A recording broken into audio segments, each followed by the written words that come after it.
Guys অভাব অভাব অভাব কন্টেন্টের অভাব গাইস, কন্টেন্ট নাই তাই বলে নিজের টিমমেটরাই ম্যাচ মেকিং করে আমার এত সুন্দর একটা কন্টেন্ট দিব গাইস, আগে কখনো জানতাম না। তো মাত্রই যারা ক্লিয়ার দিলাম এটা কিন্তু আমারই টিমমেট ছিল জুনপুষার, আর তারা কিন্তু আমার সাথে ম্যাচ মেকিং করে প্রিপারেশন নিতেছে আমাকে মারার। তো তারপরে গাইস এদের সাথে কি করি আমি তোমরা দেখো। এই যে আরমান আমার সামনে বম মাতারা নক, মাতারা নক, জ্যাক জ্যাক জ্যাক, আরে রে কারে রে মুন্না টেনকে ছোড়ো ভাই, এটা লাগা দিচ্ছি একবারে। ক্লিয়ার দাও, ক্লিয়ার দাও। Killing আমার spree! অভিনয় কোনো বলা উপরে প্লেয়ার, উপরে উপরে। Killing spree! ভাই উপরে উপরে উপরে উপরে হিলটা তো।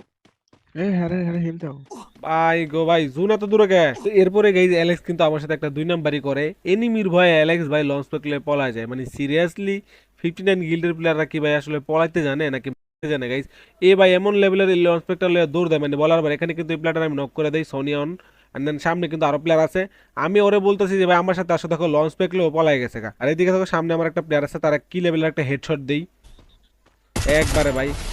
এটা মনে হয় একটা স্টিমার, সম্ভবত ভাই লাইভে ছিল না যার কারণে ক্লিপটা নিতে পারি না, রিভাইভ হয়ে গেছে। আমি যাচ্ছি দাঁড়াও। অ্যালেক্স থাকলে কিন্তু ইজিলি ভাই তাদেরকে আমি ওয়াইপ আউট করে দিতাম। তো জায়গায় গাইজ আশা করি ভিডিওটা তোমার কাছে ভালো লাগছে, ভালো লাগলে অবশ্যই গাইজ লাইক করে দিও।